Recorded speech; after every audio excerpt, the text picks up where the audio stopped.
ଆଜି ମୁଁ ଆଉ ଗୋଟେ ଶାଢ଼ୀର କାହାଣୀ କହୁଛି। ସେ ଶାଢ଼ୀ ଗୋଟେ ନୂଆ ଅଧ୍ୟାୟର ଆରମ୍ଭ। ସେ ଦିନ ଥିଲା ମୋ ନିର୍ବନ୍ଧ। ସେ ଦିନ ଘରେ ବନ୍ଧୁବାନ୍ଧବରେ ଭରପୁର। ଘରର ବଡ଼ ଝିଅ ଯେ ମୁଁ, କେମିତି ସମସ୍ତେ ନ ଆସିବେ। ଘରଟା ଅଲଗା ଭାବରେ ସାଜିଥିଲା। ଫୁଲର ବାସ୍ନାରେ ମିଶିଥିଲା ଆଶାର ଆଲୋ। ଆଜି ଦୁଇଟି ପରିବାର ମନେ ମନେ ଏକାଠି ହେବାକୁ ଯାଉଥିଲେ। ତାପରେ ମୋ ଶ୍ୱଶୁର ଘର ଗାଡ଼ି ଆସି ପହଞ୍ଚି ଯାଇଥିଲା। ଘର ଅଗଣା ଶଙ୍ଖଧ୍ୱନି, ହୁଳହୁଳି ଆଉ ହସ ଉଲ୍ଲାସରେ ଭରି ଯାଉଥିଲା। ସେଇ ଭିଡ଼ ଭିତରେ ମୋ ପାଖରେ ଗୋଟେ ସୁଟକେସ୍ ଆସି ପହଞ୍ଚିଲା। ମନରେ ମୋର କେତେ କ'ଣ ଯେ ଚାଲୁଥିଲା। ତାପରେ ବି ମୁଁ ମନେ ମନେ ଶାଢ଼ୀ ଖୋଜୁଥିଲି। କେମିତି ଶାଢ଼ୀ ହେଇଥିବ, ପସନ୍ଦ ମୋର ହେବ କି ନାହିଁ।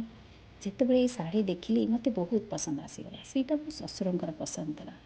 ତାଙ୍କର ସ୍ନେହ, ସମ୍ମାନ, ପ୍ରତିଶ୍ରୁତି ଆଉ ଗୋଟେ ସମ୍ପର୍କର ଆଶୀର୍ବାଦ। ନିର୍ବନ୍ଧ ହେଉଛି ବାହାଘରର ପ୍ରଥମ ପାଦ, ଯେଉଁଠି ସ୍ୱପ୍ନ ଧୀରେ ଧୀରେ ବାସ୍ତବ ହେଉଥିଲା।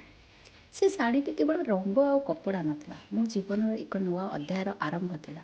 ସେ ଦିନ ସେ ଶାଢ଼ୀ ପିନ୍ଧିବା ବେଳେ ହୃଦୟ ଭିତରେ ଅନେକ ଭାବନା, ଭୟ, ଆଶା ଓ ସ୍ୱପ୍ନ।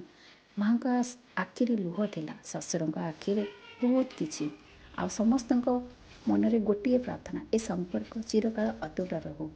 ପ୍ରତ୍ୟେକ ପ୍ଲିଟ୍ରେ ରହିଥିଲା ନୂଆ ସମ୍ପର୍କର ଏକ ନୀରବ ପ୍ରତିଜ୍ଞା। ସେ ମୁହୂର୍ତ୍ତରେ ମୁଁ ବୁଝିପାରିଲି, ମୁଁ କେବଳ ବୋହୂ ହେଉନଥିଲି, ଗୋଟେ ସ୍ତ୍ରୀ, ଗୋଟିଏ ଭାଉଜ, ଆହୁରି ବହୁତ କିଛି ସମ୍ପର୍କ।